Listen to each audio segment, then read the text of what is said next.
முக்தாவின் பிரேம விலாசம்னு ஒரு YouTube channel ஆரம்பிச்சிருக்கோம்.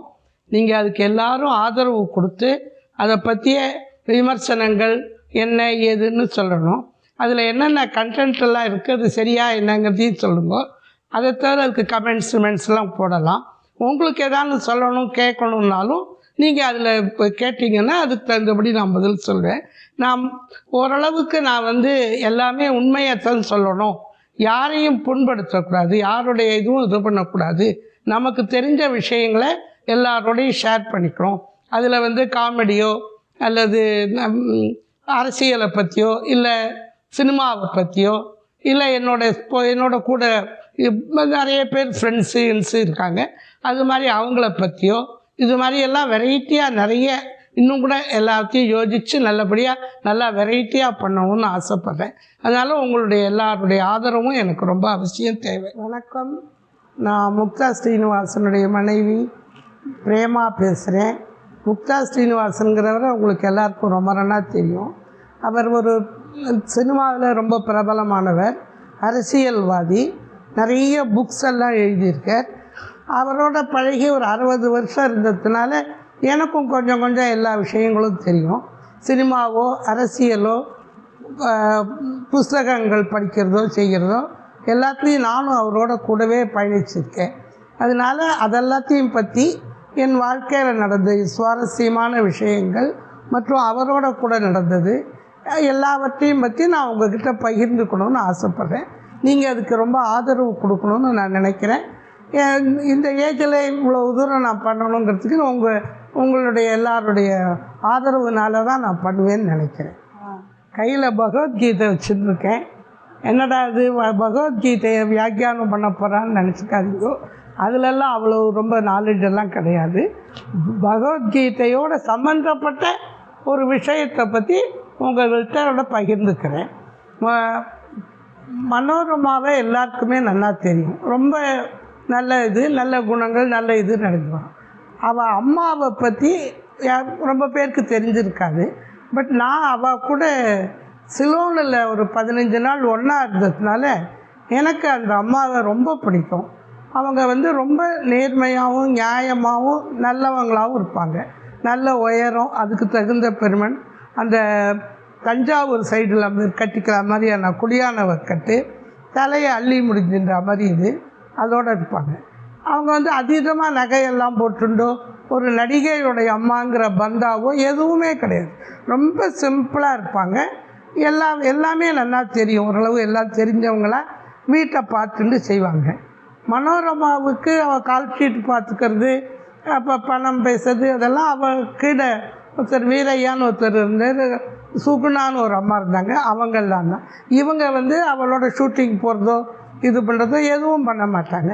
ஆனால் வீட்டுக்குள்ளே எல்லா வேலையும் அவங்க தான் பார்த்துட்டு அவள் மனோரமாவை தன் கண்ட்ரோலில் ஆனால் நல்லபடியாக நல்லா பார்த்து வளர்த்து எல்லாம் பண்ணியிருந்தாங்க. அவங்களுக்கு அசாத்திய தெய்வ பக்தி உண்டு. கோவில் வருதுன்னாக்க போகிறது செய்கிறது எல்லாம் பிடிக்கும். அவங்களோட நாங்கள் சிலோனில் கதிர்காமம் போனோம். அப்போ அந்த ஊரில் பூவே கிடைக்கல. ஐயோ பூவே இல்லையே கோவிலுக்குங்கச்சே இவங்க பை நிறைய பூ வச்சுருந்தாங்க.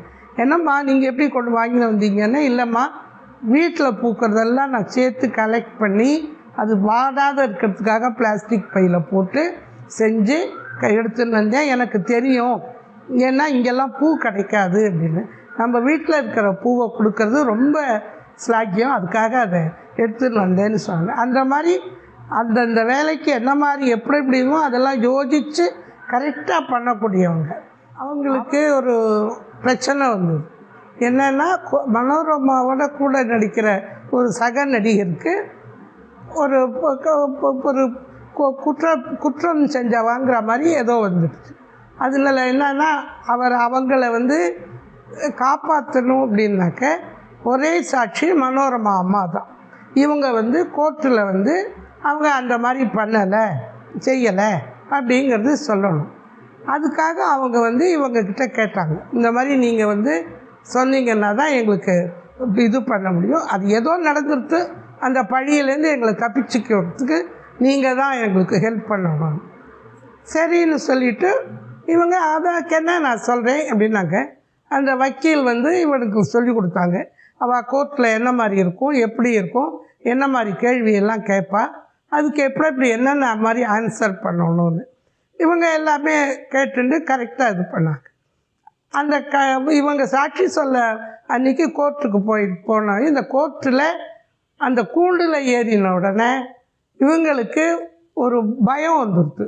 எதுக்காப்பில் இருக்கிற ஜட்ஜஸ்ஸு, வக்கீல்கள், அந்த அட்மாஸ்பியர் இதெல்லாம் பார்த்த உடனே ஒரு பயத்தோட பழக்கம் இல்லாததுனால பயத்தோடு இருந்தாங்க. அப்போ அவங்க வந்து இந்த பகவத்கீதையை கொடுத்து, நீங்கள் வந்து சொல்வதெல்லாம் உண்மைன்னு நம்ம சினிமாவில் பார்க்குறோமே, அதே மாதிரி சொல்வதெல்லாம் உண்மை, உண்மையை தவிர வேறு இல்லைன்னு சத்தியம் பண்ணுங்கன்னு உடனே அவங்க அந்த சத்தியம் பண்ணச்ச அவங்கள அறியாத அவங்க கடகடன் என்ன நடந்ததோ அதை சொல்லிட்டாங்க. வக்கீல் சொல்லி கொடுத்ததோ அதுவெல்லாம் மறந்து கரெக்டாக அந்த சத்திய பிரமாணம் பண்ணச்ச எப்படி உண்மையை சொல்லணுமோ அதை சொல்லிட்டாங்க. அதனால அந்த கேஸு வேறு மாதிரி போயிடுது. அதில் வந்து ரொம்ப வேறு மாதிரி அவங்களுக்குள்ள அந்த இவாளுக்கு அது இருந்தால் தானே அது மாதிரி ஜட்ஜ்மெண்ட் எப்படி வந்ததோ அதெல்லாம் இதாகிடுது.